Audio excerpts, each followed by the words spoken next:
ഞാൻ മരിച്ചെന്ന് നിങ്ങൾ അറിഞ്ഞാൽ നിങ്ങളുടെ കയ്യിലുള്ളതിൽ വെച്ച് ഏറ്റവും നല്ല ഫോട്ടോസ് സ്റ്റാറ്റസ് ആക്കണം. ഫോട്ടോയ്ക്ക് താഴെ ആദരാഞ്ജലികൾ എന്ന് ക്യാപ്ഷൻ കൊടുക്കണം. ഇത്രയും നാളും എന്നെ പറ്റി കുറ്റം പറഞ്ഞിരുന്നവരുടെ പല പുകഴ്ത്തലുകളും ഇകഴ്ത്തലുകളും നിങ്ങൾ കേൾക്കും. കാര്യമാക്കണ്ട, ഞാൻ എന്തായിരുന്നു എന്ന് നിങ്ങൾക്കറിയാലോ. പിന്നെ കാണാൻ വരുമ്പം ആരും കരയരുത്. നിങ്ങൾ കരയുമ്പോ ചേർത്ത് പിടിക്കാൻ എനിക്ക് പറ്റില്ലല്ലോ. വീട്ടുകാർ ചിലപ്പോൾ കരയുന്നുണ്ടാവും. കഴിയുമെങ്കിൽ അവരൊന്ന് ആശ്വസിപ്പിക്കുക.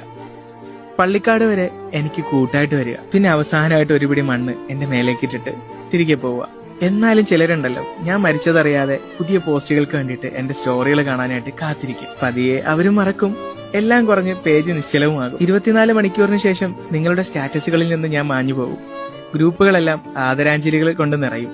പതിയെ പതിയെ എല്ലാവരും എന്നെ മറക്കും. പിന്നീട് എന്റെ ഈ പേജിൽ പോസ്റ്റുകളൊന്നും വരാതെ ആവും. പേജിന്റെ റീച്ച് പതിയെ പതിയെ കുറഞ്ഞ് അങ്ങ് ഇല്ലാണ്ടാവും. പുതിയ പോസ്റ്റൊന്നും വരാതെ ആകുമ്പോ പലരും അൺഫോളോ ചെയ്തും പോവും. വീട്ടുകാര് 7-ാം ദിവസവും 41-ാം ദിവസവും പ്രാർത്ഥനകൾ നടത്തും. പതിയെ അവരും മറക്കും. പിന്നെ ആണ്ടിലൊരിക്കൽ മാത്രം ഒരു മിസ് യു ക്യാപ്ഷനിൽ ഞാൻ വരും, പോവും. പിന്നെ അതും ഇല്ലാതാവും. ദേ, ഞാനും നീയും ഒക്കെ മരിച്ചുപോയാൽ ഇത്രയൊക്കെ ഉള്ളൂ എന്റെയും നിന്റെയൊക്കെ ജീവിതം.